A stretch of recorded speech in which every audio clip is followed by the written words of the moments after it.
Hello everyone, मैं सिमरन गुंबर स्वागत करती हूँ आप सबका लेवल अप लर्निंग पे। आज की ये वीडियो बहुत ही ज़्यादा स्पेशल रहने वाली है। क्यों बहुत ही ज़्यादा स्पेशल रहने वाली है? क्योंकि शुरू से लेके आखिर तक DC4 प्रोजेक्ट का, चाहे इंग्लिश मीडियम हो या हिंदी मीडियम हो, सब कुछ मैं बताने वाली हूँ। आज की ये वीडियो इसलिए भी खास है क्योंकि जो मैं टिप्स एंड ट्रिक्स, जो जुगाड़ मैं हमारे पेड स्टूडेंट्स को बताती हूँ, वो आज मैं आपको बिल्कुल फ्री में बताने वाली हूँ। तो वीडियो को शुरू से लेके आखिर तक देख लेना बस, और प्रोजेक्ट की सारी टेंशन एकदम फिनिश हो जाएगी। हमारे बहुत ही बच्चे 90+, 95+ मार्क्स लेकर आते हैं प्रोजेक्ट में, क्योंकि बिल्कुल सही तरीके से हम उनको गाइड करते हैं। आज बिल्कुल उसी तरीके से मैं आपको गाइड करने आ गई हूँ। पहली बात, आपको अपना प्रोजेक्ट गत्ते की फाइल में सबमिट करना है। जैसे कि ये है, ये एक गत्ते की फाइल है, आप देख पा रहे हो। ऐसे गत्ते की फाइल आप लोगे, प्लास्टिक फाइल नहीं लोगे क्योंकि प्लास्टिक फाइल बैन है। बाहर एक आप ऐसा फ्रंट पेज लगाओगे जो आपने असाइनमेंट में भी लगाया है। ये वाला फ्रंट पेज आप गत्ते की फाइल पे बाहर लगा दोगे और अपनी डिटेल्स फिल कर दोगे। ठीक है जी। उसके बाद कुछ डेकोरेशन का आप पेज बनाना चाहो बना सकते हो। लेट्स सपोज मैं इस फाइल में से शीट्स को खोल देती हूँ और आपको एक एक करके पेज दिखा देती हूँ कि हमने ये एक डेकोरेटिव सा पेज बना दिया जिसके अंदर बताया है कि DC4 है, ये है। कुछ भी कार्टून बनाना चाहो, ड्राइंग बनाना चाहो, बना सकते हो। ठीक है जी। फिर क्या लगेगा?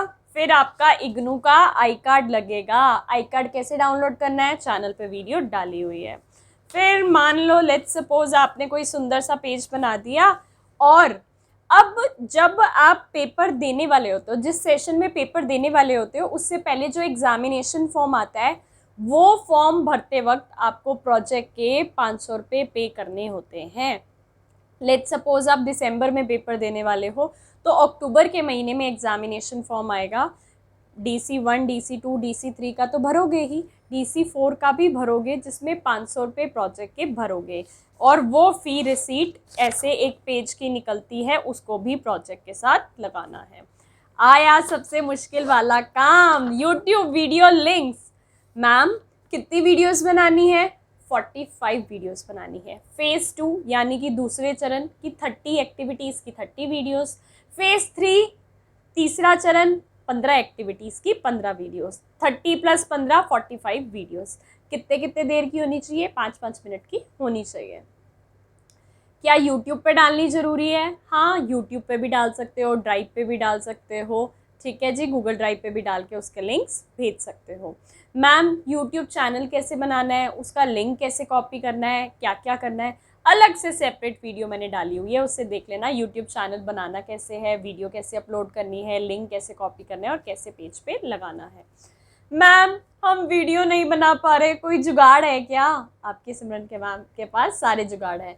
अगर आप वीडियोस नहीं बना पा रहे तो उसका जुगाड़ भी आपको हमसे मिल जाएगा। लेवल अप लर्निंग का कॉन्टैक्ट नंबर स्क्रीन पे शो हो रहा होगा, उस पर व्हाट्सएप पे कॉन्टैक्ट करके ले सकते हो। वीडियो के लिंक्स आ जाएंगे। उसके बाद आपके एनेक्स्चर्स लगते हैं। ठीक है जी। हिंदी मीडियम का एक, जैसे ये एनेक्स्चर है, मैंने इसकी अलग से वीडियो डाली हुई है कैसे एनेक्स्चर्स फिल करें। संशोधित संगलनक 1A, रिवाइज इंग्लिश में रिवाइज एनेक्स्चर 1A लगेगा। संशोधित संगलनक 1B, हिंदी इंग्लिश में रिवाइज एनेक्स्चर 1B लगेगा। फिर संगलनक 7A, इंग्लिश में एनेक्स्चर 7A। देन आपके गाइड के डिप्लोमा की फ़ोटोकॉपी, आपके गाइड ने ETT, NTT, JBT, DLED जो भी किया है उसके डिप्लोमा की फ़ोटोकॉपी। फिर आपका संगलनक 3 लगेगा जिसमें आपको मार्क्स मिलते हैं। इंग्लिश में एनेक्स्चर 3 लगेगा, पूरे के पूरे मार्क्स दिए जाएंगे। मैंने चैनल पे बताया हुआ है कैसे मार्क्स दिए जाएंगे। और एंड में जो आपकी शीट होएगी, यहाँ पे लिखा होगा 70, 70, उसको काट देना है, 30 लिख देना है और 30 से मल्टीप्लाई करना है, क्योंकि अब हमारा गाइड 30% से देता है और इग्नू वाले 70% से देते हैं। कहाँ कहाँ किसके साइन होंगे मैंने वीडियो में बताया हुआ है। इसके वीडियो के नीचे मैं क्या कहते हैं उसका लिंक अटैच कर दूंगी। ऑल्सो हमारे टेलीग्राम चैनल को फॉलो कर लेना, उस पर मैं वो वीडियो वापस से शेयर कर दूंगी। बाकी वीडियो के नीचे टेलीग्राम चैनल का लिंक गिवन है, व्हाट्सएप चैनल का लिंक गिवन है, सब ज्वाइन कर लेना, पता लगता रहेगा।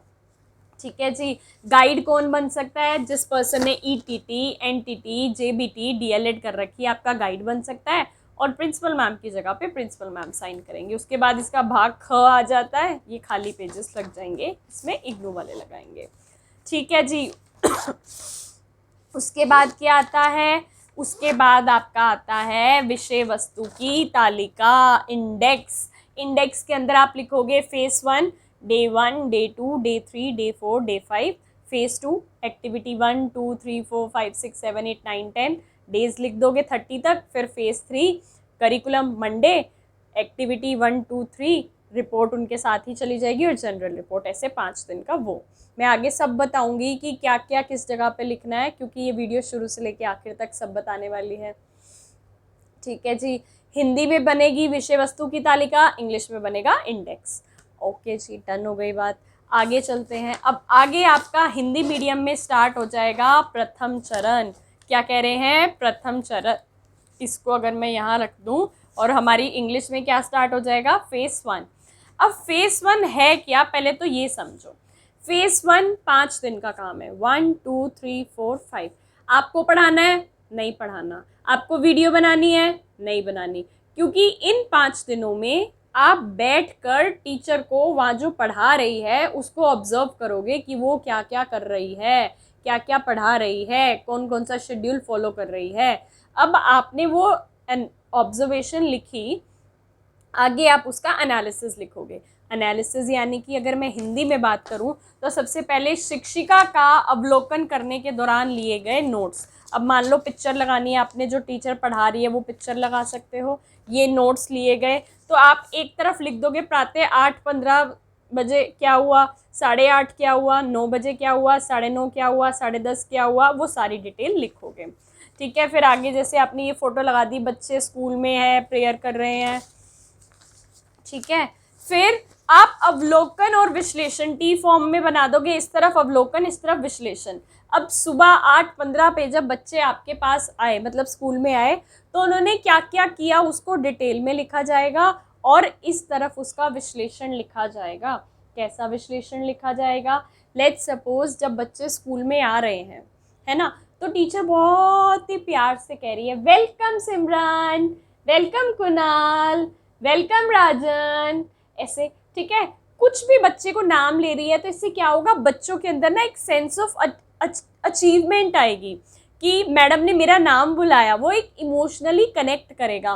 तो आप विश्लेषण में लिखोगे कि शिक्षिका, टीचर बड़े प्यार से बच्चे के नाम से पुकारती है, जिससे कि बच्चा एक इमोशनल बॉन्ड डेवलप कर पाता है। अगर मैं आपको इधर इंग्लिश में दिखाऊं तो डे 1 आप देख सकते हो, मेरा ये रहा डे 1, जिसके अंदर आपको एक तरफ टाइम और दूसरी तरफ लिख रहा है कि उस टाइम क्या क्या हुआ, और उसके बाद फर्स्ट डे अराइवल हुआ, उसमें क्या क्या चीज़ें हुई, ऐसे करते करते आपका डे 1 स्टार्ट हो जाएगा। ठीक है जी। ऐसे ही अब आपकी एक्टिविटी में लेट्स सपोज आपने उस दिन ABCD से रिलेटेड कुछ कराया है।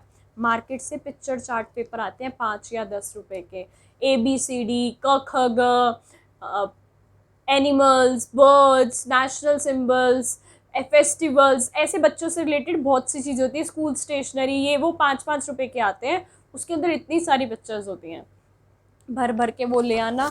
जहाँ जिस चीज़ से रिलेटेड एक्टिविटी हो उसकी फ़ोटो खींच के लगा देना कि अब हमने ABCD कराया था तो ABCD की हमने फ़ोटो लगा दी। ठीक है। तो अब बच्चा आया, प्रेयर करी, वो ऐसे करते करते आपको अवलोकन और विश्लेषण पूरे 5 दिन तक लिखना है। अवलोकन और विश्लेषण लिखने के बाद जैसे उस दिन हमने कहानी भी सुनाई कछुए और खरगोश वाली, तो हमने उसके पिक्चर लगा दी। ठीक है। ऐसे करते करते आप एंड में ना, हर डे के एंड में एक निष्कर्ष लिखोगे। क्या लिखोगे, निष्कर्ष लिखोगे। अगर मैं इधर से इंग्लिश मीडियम का प्रोजेक्ट दिखाऊं तो हम फर्स्ट डे के एंड में क्या लिखेंगे, कंक्लूजन लिखेंगे। कंक्लूजन में क्या बताएंगे, ये देखो ऐसा कंक्लूजन लिखेंगे कि वो सारा दिन कैसा गया, टीचर ने क्या क्या पढ़ाया, उसमें क्या क्या चीज़ें अच्छी थी, क्या क्या चीज़ें बुरी थी, वो सब आप बताओगे। फिर डे 2 पे चले जाओगे, फिर डे 3 पे चले जाओगे, डे 4 पे चले जाओगे और डे 5 पे चले जाओगे। इसमें आप पिक्चर्स लगा सकते हो, पिक्चर चार्ट पेपर वाली लगा देना, एक तो अपनी लगा सकते हो, टीचर की लगा सकती हो, बच्चे जो भी कर रहे हैं वो लगा सकते हो। वीडियो बनानी है, नहीं नहीं नहीं, नो नो नो। ठीक है जी, वीडियो नहीं बनानी। बारी शुरू हो गई फेज 2 की, यानी कि दूसरे चरण की। दूसरा चरण आपका 20 दिन का काम है, 20 दिन का काम है और 30 एक्टिविटीज़ हैं। ये कैसे? 20 दिन का काम है, 30 एक्टिविटीज़ कैसे हैं? पहले 10 दिन एक दिन की एक एक एक्टिविटी, पहले दिन एक एक्टिविटी, दूसरे दिन एक एक्टिविटी, तीसरे दिन एक एक्टिविटी, ऐसे करते करते पहले 10 दिन एक दिन की एक एक एक्टिविटी, अगले 10 दिन एक दिन की दो दो एक्टिविटीज़। अब वो जो दो दो एक्टिविटीज़ हो रही है तो पिछले 10 दिन तो 10 दिन में 20 एक्टिविटीज़ हो गई और आगे आपकी 10 हो गई, तो क्लब करके 20 दिन के अंदर कितनी एक्टिविटीज़ हो गई? 30 एक्टिविटीज़ हो गई। अब ये 30 एक्टिविटीज़ लिखनी कैसे हैं? अगर मैं यहाँ पे आपको इंग्लिश मीडियम की बात करूँ, जैसे इंग्लिश मीडियम में हमारा फेज़ 2 स्टार्ट हो रहा है, जो एक्टिविटी कराई एक तो हमने उसके साथ में पिक्चर लगा दी है। अब इसमें क्या था, इन्होंने डोमेन दे रखे हैं। पहला डोमेन है physical and gross motor development, बड़ी मांसपेशियां डेवलप होनी चाहिए। तो इन्होंने क्या करा, सामने वो बॉल्स रख दी, उनको ऐसे बॉल से मारते हैं ना, बॉलिंग पिन्स, वो रख दिए, बॉल से मारेंगे तो बच्चे की बॉडी की डेवलपमेंट होगी। इंग्लिश में बता रही हूँ। Activity 1, to carry out a activity with a group of children to foster physical and gross motor development. Activity का नाम है बॉलिंग पिन्स। क्या उसका गोल है, क्या मटेरियल रिक्वायर्ड है, क्या कंटेंट है, और फिर उसकी रिपोर्ट। ठीक है, गोल में लिखोगे कि उस एक्टिविटी से बच्चे की कौन सी डेवलपमेंट होगी। मटेरियल्स रिक्वायर्ड में वो एक्टिविटी को कंडक्ट कराने के लिए आपको कौन कौन सी चीज़ें चाहिए। कंटेंट में वो वीडियो एक्टिविटी करवाओगे कैसे। रिपोर्ट में वो एक्टिविटी हुई कैसे, उसमें क्या क्या चीज़ बढ़िया थी, क्या क्या चीज़ बुरी थी। इन द सेम वे अगर मैं यहाँ हिंदी मीडियम की बात करूँ, एक सेकेंड, हिंदी मीडियम का दूसरा चरण खोल लेते हैं हम।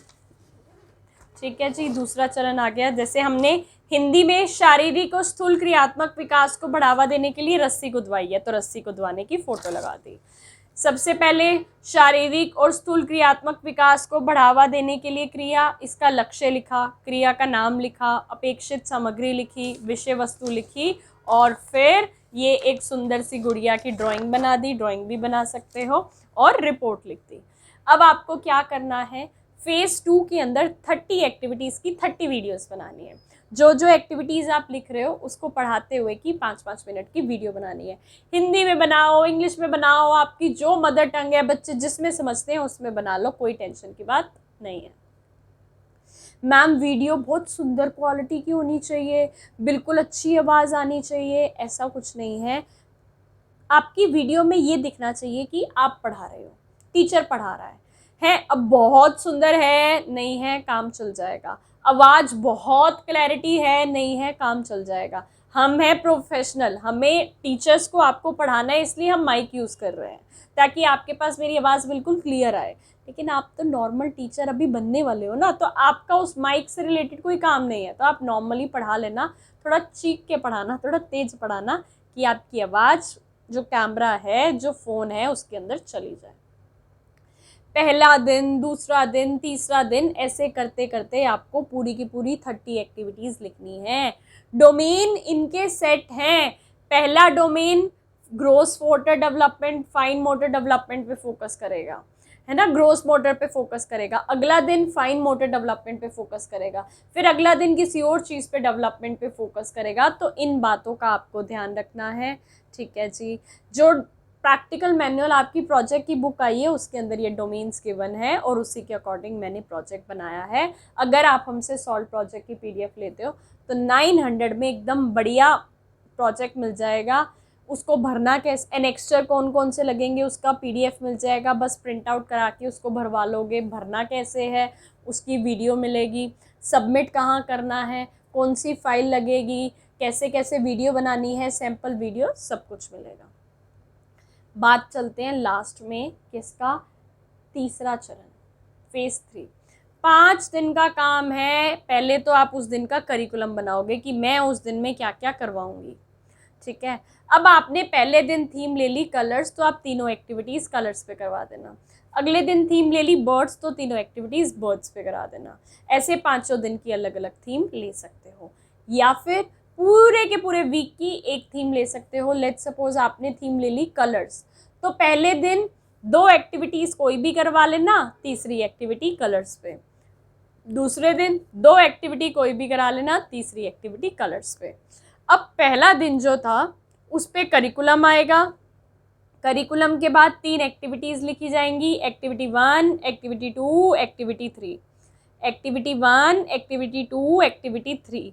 अब इन तीनों की रिपोर्ट लिखी जाएगी और एक जनरल रिपोर्ट लिखी जाएगी कि वो पूरा ओवरऑल डे कैसा गया। तो फेज़ 3 जो आपका 5 दिन का काम है, हर दिन के अंदर एक करिकुलम होगा, 3 एक्टिविटीज़ होंगी। वैसे 3 भी करवा सकते हो, 4 भी करवा सकते हो। 4 कराने का आपको कोई फ़ायदा नहीं है, मार्क्स पे कोई इम्पैक्ट नहीं पड़ेगा और चौथी एक्टिविटी बच्चा कर भी नहीं पाएगा। 3 करा लेना, अपना काम मत बढ़ाओ। 3 एक्टिविटीज़ करानी है, तीनों की रिपोर्ट होंगी, 3 और एक जनरल रिपोर्ट लिखी जाएगी। आप अपनी वीडियोस भी बनाओगे, सारी की सारी एक्टिविटीज़ की, फेज़ 3 की भी वीडियोस बनेंगी। अगेन 5-5 मिनट की बनेगी, यूट्यूब पे अपलोड करोगे।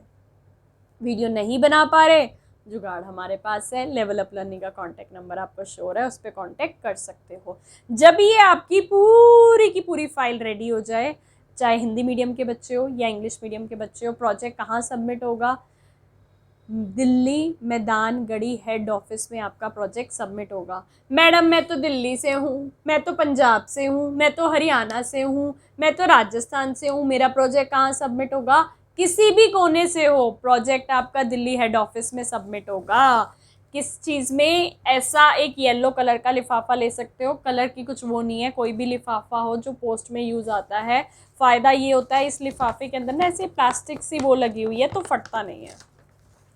ऊपर लिखोगे DC4 project 2 registrar student evaluation division SED project section IGNOU Maidangarhi new Delhi 110068। From आपका नाम, आपका एनरोलमेंट नंबर, आपका एड्रेस, आपका फ़ोन नंबर और कोर्स कोड DECE4 इस लिफाफे में डाल के, फाइल को डाल के, अपने भगवान का नाम लेके कि भगवान जी अच्छे नंबर दिला देना, बहुत ही सच्चे दिल से मेहनत करी है, चारों तरफ से टेपिंग करके रजिस्टर्ड स्पीड पोस्ट या जिस भी पोस्ट के थ्रू कर रहे हो या कोरियर कर रहे हो, रजिस्टर्ड होना चाहिए। आपको वो ट्रैक करना है उसके नंबर से कि क्या आपका project Delhi Maidangarhi head office पहुंच गया है। अगर पहुंच गया है तो उसका स्क्रीनशॉट रख लेना कि कल को अगर उनके वहाँ से गुम हो जाता है तो आपके पास रिकॉर्ड रहे। ठीक है जी। लास्ट डेट का वेट नहीं करना। अभी वाले बच्चे जो के दिसंबर में पेपर हैं, अक्टूबर की लास्ट से पहले पहले अपने प्रोजेक्ट को सबमिट कर देना। ठीक है जी। अब कुछ कंफ्यूजन वाली बातें जो आपके प्रोजेक्ट को लेकर आती हैं। मैम ब्लू पेन से लिखें, ब्लैक पेन से लिखें? हेडिंग ब्लैक पेन से लिखो, मेन डाटा, सारी रिपोर्ट्स, कंटेंट, मटेरियल्स रिक्वायर्ड के अंदर की चीज़ें ब्लू पेन से लिख लेना। मैम लाइंस वाली शीट ले, कलर्ड ले, आपकी मर्ज़ी है। लिख लाइंस वाली ले या प्लेन ले, आपकी मर्ज़ी है। कलर्ड ले या वाइट ले, मैं सजेस्ट करूँगी वाइट लो। कलर्ड में आपका जो पेन होता है वो दिखता नहीं है क्या लिखा है। अब वाइट शीट मेरी है तो आप देख सकते हो कितने ईजिली डाटा दिख रहा है और जो पिक्चर्स पेस्ट की हुई हैं वो भी ईजिली दिख रही हैं। ठीक है। बॉर्डर बनाना चाहते हो, नहीं बनाना चाहते, आपकी मर्ज़ी है। पेज नंबर्स आपको ज़रूर मेंशन करने हैं। ठीक है, आगे बढ़ते हैं। मैम पिक्चर्स लगाना ज़रूरी है। पिक्चर्स, आपके प्रोजेक्ट को ये मार्क्स मिल रहे हैं, आपने पिक्चर्स लगाई हैं, आपके मार्क्स इतने ऊपर हो जाएंगे। ठीक है, पिक्चर्स लगाओ, ड्राइंग्स बनाओ, वर्कशीट्स बनाओ, बच्चों ने जो बनाया है वो अटैच करो, अपनी बच्चों के साथ पिक्चर्स लगाओ। और जो मैंने बताया पिक्चर चार्ट पेपर मार्केट से मिलते हैं, उनमें से काट काट के पिक्चर्स लगाते जाओ, लगाते जाओ, लगाते जाओ। जितनी ज़्यादा पिक्चर्स उतना सुंदर प्रोजेक्ट। ठीक है जी। मैम क्या प्रोजेक्ट के अंदर जो एक्टिविटीज़ लिखनी है वो कोई सीक्वेंस में लिखनी है? हाँ जी बेटा, फेज़ 2 में डोमेन्स गिवन है कि पहले दिन इस डोमेन की एक्टिविटी होनी चाहिए, दूसरे दिन इस डोमेन की एक्टिविटी होनी चाहिए, तीसरे दिन इस डोमेन की एक्टिविटी होनी चाहिए। यूट्यूब पे कुछ महान महारथी इधर उधर से प्रोजेक्ट टेप टाप के आगे पीछे एक्टिविटीज़ को करके कहते हैं लो जी हमारा प्रोजेक्ट आ गया। कृपया उनकी बातों में मत जाना, क्योंकि पहली बात तो उनको ये नहीं पता कि टीचिंग फील्ड क्या है। वो तो कैफ़े वाले हैं, है ना, वो तो कुछ भी है, मतलब प्रिंटिंग वाले हैं, कुछ भी कह देते हैं हमारे पास एक प्रोजेक्ट आ गया चलो इसको बेच देते हैं। ठीक है, बेच तो देंगे लेकिन समझाएंगे कैसे कि किस जगह पर क्या करना है। ठीक है। दूसरी बात, सीक्वेंस फॉलो नहीं करोगे रिजेक्ट होने के चांसेस हैं। रिपोर्ट सही से नहीं लिखोगे, रिजेक्ट होने के चांसेस हैं। अब आपने रिपोर्ट में बातें ही ऐसी लिख दी जो रिपोर्ट में लिखी ही नहीं जाती, तो पहला वर्ड पढ़ते ही रिजेक्ट मार देगा। इग्नू के टीचर तो इतने स्ट्रिक्ट होते हैं, वो तो पहली लाइन देख के समझ जाएंगे किसी अनाड़ी ने लिखा है या पढ़े लिखे बच्चे ने लिखा है। अब मैं जो अपनी रिपोर्ट लिखती हूँ तो मुझे पता है कि मैंने डिग्रियां जो एजुकेशन सेक्टर में इतनी इकट्ठी करी है ना अपनी टीचिंग फील्ड में, उनकी नॉलेज मेरी दिमाग के अंदर है, इस बुद्धि के अंदर है। ठीक है, वो नॉलेज जब हम लिखते हैं ना रिपोर्ट, तो हम बिल्कुल टीचर की तरह रिपोर्ट लिखते हैं कि ये एक्टिविटी सफलतापूर्वक पूरी हुई, ये एक्टिविटी सक्सेसफुली कंप्लीट हुई, ये एक्टिविटी बच्चों की एज के अकॉर्डिंग थी, एज अप्रोप्रिएट थी, यहाँ पर बच्चे को दिक्कत आई, इसको मैं बेटर कर सकती थी। ठीक है, ये चीज़ बेस्ट थी, बच्चों का बहुत इंटरेस्ट बना। इस तरह की बातें आपकी रिपोर्ट में आती हैं। अगर आप पहले कंटेंट की बात करें, कंटेंट में आता है कि मैं ये करवाऊंगी, मैंने सोचा है कि मैं बच्चों को रस्सी कूदवाऊंगी, एक एक करके बच्चे रस्सी को पकड़ेंगे और कूदेंगे, मैं उन्हें शाबाशी दूंगी, ऐसी बातें लिखी जाती हैं। मटेरियल्स रिक्वायर्ड में ये लिखा जाता है कि अगर रस्सी कूदवाने की एक्टिविटी है तो मुझे रस्सियाँ चाहिए होंगी। गोल में क्या लिखा जाता है, लक्ष्य में क्या लिखा जाता है कि ये एक्टिविटी करने के बाद बच्चे का किस चीज़ का डेवलपमेंट होगा। अब ये तो जिसने टीचिंग पढ़ी है, साइकोलॉजी पढ़ी है, चाइल्ड डेवलपमेंट पढ़ी है, सिर्फ वही बता सकता है, वो आपकी सिमरन मैम ने पढ़ी है। ठीक है, तो इस हिसाब से आपकी चीज़ें फ्रेम होती हैं। एक महान सबसे बड़ा रीज़न प्रोजेक्ट रिजेक्ट होने का, मैम मेरे पास फ़ोन आया था, लिखा लिखाया प्रोजेक्ट मिल जाएगा, सबमिट भी कर दूंगा, इतने पैसे दे दिए, मैं पास हो जाऊंगा। स्वाद ही मिट्टी, पास होना है तो सी नहीं हो पाओगे पास। क्यों नहीं हो पाओगे पास? क्योंकि उसने सेम हैंड राइटिंग में और लोगों को भी प्रोजेक्ट दिया होगा। आप मानो ये आपका प्रोजेक्ट है, आपको जिस बंदे ने लिख के दिया है इस हैंड राइटिंग में लिख के दिया है, इसी हैंड राइटिंग में वो 20, 30, 40 और बच्चों को लिख के देगा। जब प्रोजेक्ट खुलेंगे सेम हैंड राइटिंग, क्या पता नहीं चलेगी। मैं इतनी यंग होकर मुझे ये हैंड राइटिंग पकड़ी जाती है, तो इग्नू वाले टीचर तो बहुत ही एक्सपीरियंस्ड है। तो ऐसी गलती मत करना, खुद लिखोगे तो बहुत ही बढ़िया है, क्योंकि कई बार पेपर से शीटें मैच कर ली जाती हैं। ठीक है जी, अगर वो भी नहीं होता तो अपने घर में किसी पर्सन से लिखवा दो, क्योंकि आपके घर में अगर बहन लिख के दे रही है, भाई लिख के दे रहा है, तो उसकी हैंड राइटिंग में तो और प्रोजेक्ट्स गए नहीं होंगे, तो वो वाला काम चल जाएगा। ये नहीं सोचना 30 नंबर लाने हैं, 40 नंबर लाने हैं। 35 वाला पास होता है, लैब 1 और लैब 2 के नीचे मार्क्स लगते हैं, दोनों में इंडिविजुअल अलग अलग 35-35 नंबर आपको चाहिए। ठीक है जी, 35 नहीं सोचने, मिनिमम सोच कर चलो कि 80 नंबर हम लेकर ही आएंगे, क्योंकि ये आपकी परसेंटेज को ऊपर लेकर जाएगा। गत्ते वाली फाइल लेनी है, दोनों साइड शीटों के लिखना है या एक साइड, आपकी मर्जी है। दोनों साइड लिखना है, दोनों साइड लिख लो, एक साइड लिखना है, एक साइड लिख लो। दोनों साइड लिख के बीच में भी पिक्चर्स लगा सकते हो, कोई हार्ड एंड फास्ट रूल नहीं है। करना क्या है, यूट्यूब चैनल को सब्सक्राइब कर लो, वीडियो के नीचे ढेर सारे कमेंट कर दो, ताकि मैं डे वाइज आपको इस प्रोजेक्ट की थोड़े थोड़े सैंपल्स दिखा दूँ। नीचे टेलीग्राम चैनल और व्हाट्सएप चैनल का लिंक गिवन है, फटाफट से ज्वाइन कर लो। उसमें फ्री वीडियोस मैं सारी की सारी डालती रहती हूँ कि ये आ रहा है, वो आ रहा है। और व्हाट्सएप का नंबर स्क्रीन पर शो हो रहा है। असाइनमेंट लेने हैं, प्रोजेक्ट लेने हैं, एग्जाम्स की तैयारी के लिए इंपॉर्टेंट क्वेश्चन आंसर लेने हैं, सब कुछ आपको मिल जाएंगे। All the very very best, thank you. मिलते हैं न्यू वीडियो में न्यू अपडेट्स के साथ।